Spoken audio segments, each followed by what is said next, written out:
Hi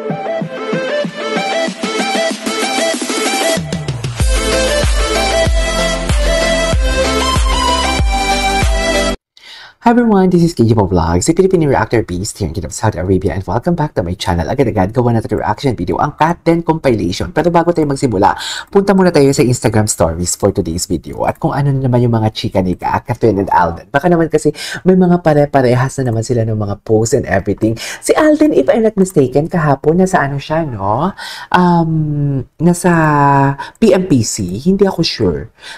I don't know kung nag-attend si Alden sa PMPC. Kasi may award sila sa PMPC. Si Kat ba may award? Ay, famous pala ito. Wala si Alden sa PMPC? Ay, ito. Ano to? By an actor? Kahapon ba? Nasa PMPC? Ito! Andito si Alden sa PMPC. So, si Kat, hindi ako sure kung sino yung naging best actress. Pero ang barda kasi is the power tandem. So, I won't take any longer. Pakinggan natin yung speech ni Alden Richards dito. Kung nabanggit niya ba si Kat, wala akong idea. Kung hindi ito sa banggit si Kat, may something talaga. Kasi ingat na ingat talaga na banggitin si Kat. Yung totoo. Bakit ingat na ingat banggitin si Kat? Love po ever since I was able to do the first Hello Love Goodbye franchise. Hello God. Minsan hindi pa rin po ako makapaniwala na it became part of history when it comes to the Philippine cinema. And given the opportunity again to do another... Parang may sakit siya. Sequel for Hello Love, the Hello Love franchise, we were a bit skeptical po because with what's happening with our Philippine cinema industry is somehow local films are very much struggling, even up to this point. And naniniwala po kasi ako na for our local Philippine cinema to foster, we really need help from everyone, the government, the producers po, the actors. We have to, we gotta have a common voice. Parang may sakit siya, no? Maiangat po natin ang local Philippine cinema again. So, with this recognition po tonight, I hope that hindi po mapagod ang mga producers, ang mga gumagawa po ng pelikulang Pilipino para makapag-produce at makagawa ng mga kalidad na proyekto para po sa mga manonood nating Pilipino here and abroad. But again, of course, to Star Cinema, to GMA Pictures po, to GMA and to ABS-CBN, to everyone who's instrumental for the fruition of the Hello Love Again franchise. Both, hindi niya talaga binanggit si Kat. Maraming ingat na ingat. Of course, to Direk Cathy, maraming po sa kay Catherine. Sa akin. Tingnan natin. And Catherine, for the books. ingat na ingat. Hindi ko po ito makakalimutan until my last diba? day. Ingat na ingat.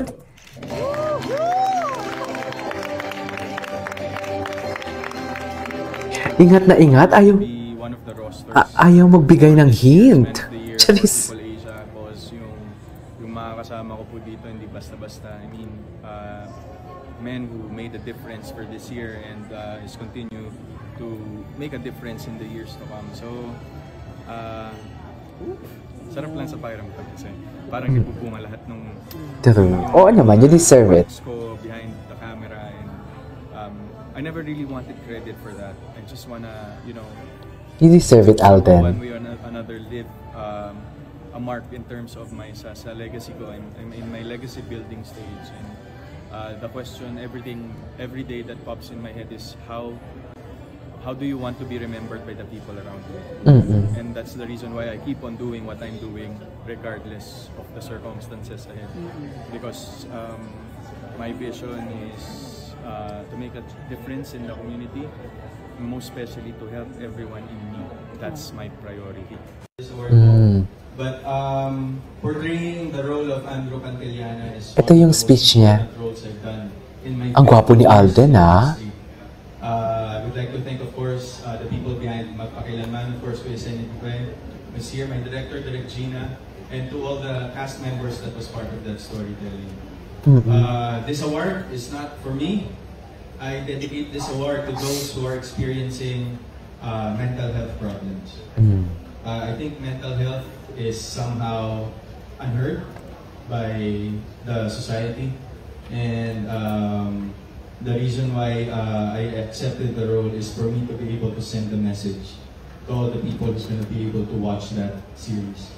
Dahil ang mental health po ay hindi biro, hindi siya iniisip lang at gawa-gawa lamang ng mga nakaka-experience nito. Me personally was a victim of mental health issues. Oh. And growing up, my mom had bipolar depression, so I knew and I know exactly what it feels like, how it is to live in a household na meron po ganong klaseng suliranin. So with this, I hope that being an actor, I'm just so proud of my job, and I'm sure all of the people who's here tonight, because with our job comes a lot of responsibility, and we are able to send messages from different walks of life. Kaya sana po, with this award, I dedicate this to all the people who's undergoing something in their lives right now. Grabe, impactful din siya mag-ano, no? Napakahirap pong kalaban ng isip, napakahirap pong kalaban ng sarili. Hindi niya talaga binanggal si Kat, no? So to everyone Ingat na ingat. This message, to everyone who has these kinds of problems right now, I hear you, we hear you, and we are here to support and help you the most we can. So para po to sa lahat ng mga taong dumadanas ng mental health issues and mental health problems. And to the Cantillana family, if you're listening and watching this, sinabi ko to before when I did a Facebook live stream for the episode. I'm here for you guys. I know how it feels like, and one way or another, malalagpasan din natin lahat ng to. So this is for you guys. This is for those people that's part of our society. And of course, Lord, thank you so much for making me an instrument to send messages and to be of help to the ones in need. Maraming salamat po sa PNBs na NWB. Hello po, magandang gabi. Ito yan, Bimbo. Alam niyo po, ever since... Bumalik na. Okay, what's next? And the star for Best Drama Actor goes to PMPC. Ito mas klaro. Joshua Garcia. Okay, Joshua Garcia. Anyway, si Catherine. Wala si Catherine. Tingnan natin. Ang gwapo ni Alden. Hindi man lang hindi niya talaga binanggit si Catherine. Totoo lang, may something talaga. May something talaga na pinagkakaingatan talaga nila for today's video. May something talaga. Di halata din naman, di ba? After all the closeness and everything, bakit kahit man lang i-mention nyo sana si Catherine, bakit hindi ma-mention si Catherine? Because... Kasi nga may sinusyogo talaga for today's video. We cannot deny the fact na may sinusyogo talaga sila. Di ba? Kahit itago nila, okay lang yun. Wala tayong pakialam doon. Di ba? Basta ang importante, masaya tayo. Or, importante, masaya tayo. Yun lang yun. Baka madulas pa tayo for today's video. Dulas, ha? Eto. Oh, after this closeness, totoo ba, walang banggitan, pasalamat na magkasama naman kayo sa project. Kahit man lang hindi as love team, kundi magkasama kayo, bilyon-bilyon ang binigay ninyo sa isang pelikula, di ba? Hindi man lang talaga nabanggit. Yun totoo. Di ba? Ay, atake. Mga ganitong yakap, hindi man lang nagbanggitan. Nabanggit ba? Parang hindi nabanggit, di ba? Hanggang sa huli, palagi. Di ba? Yan ang sinasabi ko.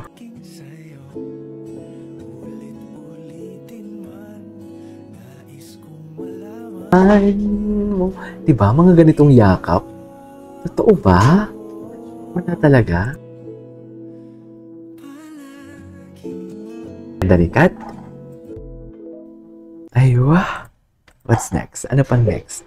Ay, ito. Ay, atake. Nagulat ako doon. Sa totoo lang.